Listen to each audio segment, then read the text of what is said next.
What's going on, guys? Welcome back to the channel. So I think I may have made another financial mistake.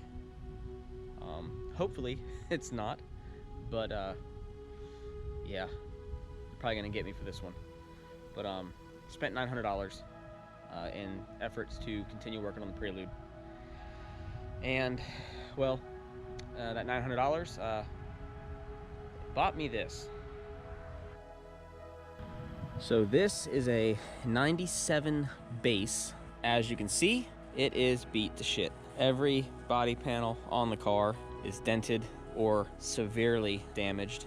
So can't use the fenders, can't use the bumper, I don't think. I gotta take it apart and look and see if it actually has the mounting points still on it. Because as you saw in the other video, my front bumper is cracked. So I may be able to use that, I don't know yet.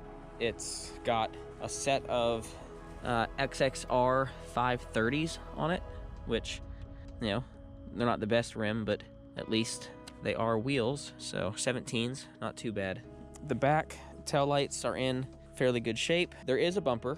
It's sitting over there in the trailer. I'm currently up in Lumberton at my in-laws' house. That's where I had the car towed to instead of taking it home, because as you know, I live on a hill, and this shit is not gonna fit in the garage or in my driveway. So why did I buy this car? Well, it's for what's under the hood. Now, there is a catch, and this is what you're probably gonna make fun of me of, but let's pop the hood and we'll take a look.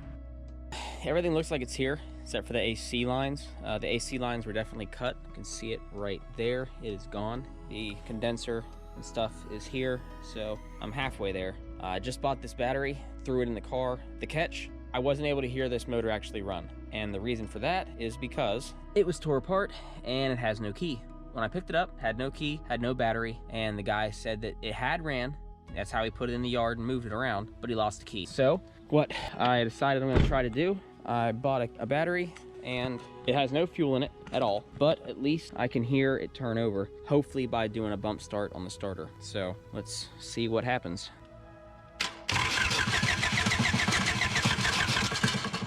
Yeah, so the banging and clattering that you were hearing was the motor mount up front is toast. There's no bushing left at all, so it was just banging back and forth inside the metal housing, and the header was banging off of the front frame rail here. So the engine isn't knocking. That was all metal on metal clanging from external forces. Overall, 900 bucks. I have a motor that will crank and run.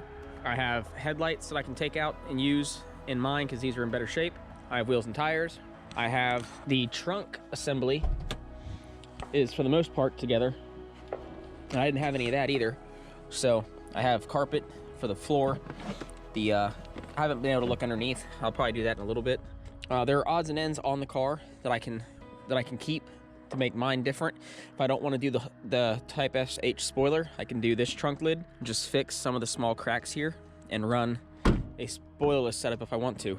There are parts that I can take off the car, interior and exterior, in addition to up top, that I can probably resell and make half my money back. I know the manual shift conversions for these cars are really high commodity, and I have a whole one in here that I don't need because my car's already a manual. So ultimately, 900 bucks. Now knowing that the engine will turn over and run, I think I did a pretty good job. All right, so out here for day two. I think what I'm gonna do now, since I have the car and I know pretty much what I need, I'm gonna tear the car down, take off the pieces, and I know I can start shifting over to the other car now.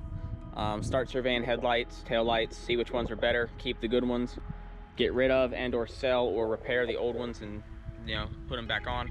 Haven't figured it out yet, but basically gonna set the car up on time lapse, take a lot of pictures of the engine bay so I know how stuff is routed, and then slowly start taking things apart. So I'm gonna do that.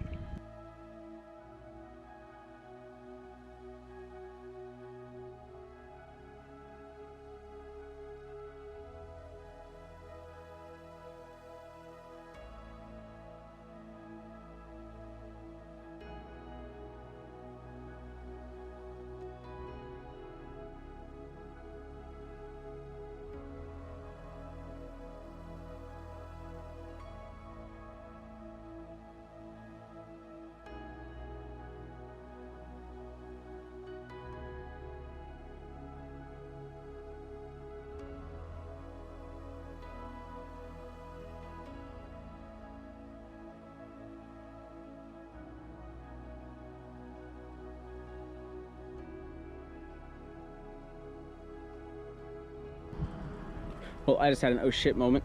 So I know it's been a while since I pulled a motor from a car, because I went through and unplugged every single plug off of the engine, thinking that I was gonna move the engine out because I had to with the harness separate, not realizing that all I had to freaking do was just disconnect the freaking main harness wires from the connectors that go into the firewall.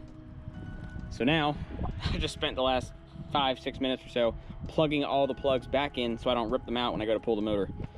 Dumbass. All right, back to it.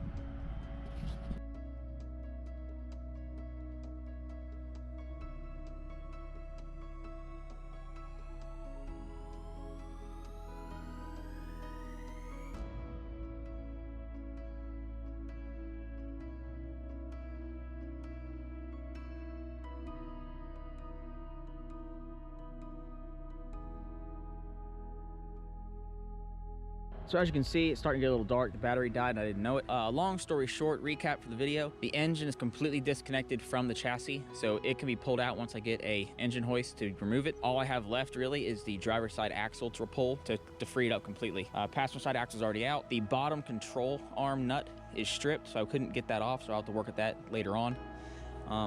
I did take the headlights, coolant fluid container, the battery terminals, the battery box, and the battery box bracket. I'm taking those home with me today to get the power in my other car to make sure everything functions in that one. Anything else on the car, I will part out that I can't use to replace and swap mine directly. Funny story, I did find the spare key for this car. It was in a hide key under the side skirt, so I guess the previous owner forgot where he put it. And that was it. So had he found the key, or had I found the key a little sooner, a lot of this probably could have been avoided. But either way, it's all working itself out. The trunk has the carpeting and the spare tire underneath, so that's awesome. As I said, it does have a set of Raceland coilovers on it, so that's cool. And it came with an aftermarket header. And I also have the ECU for the other car to get rid of the ATTS stuff officially. So all in all, it's a good time. So with that said, I'm going to go ahead and end this video here. If you're here for the Prelude, be sure to subscribe, like, smash the bell notification to be notified of any future content. If you're here for the Infinity, don't worry, the more Infinity content will be coming. I'm just trying to make this my focus for right now to get into the swing of things and get some stuff started. So with that said, thank you for watching, and I'll see you on the next one.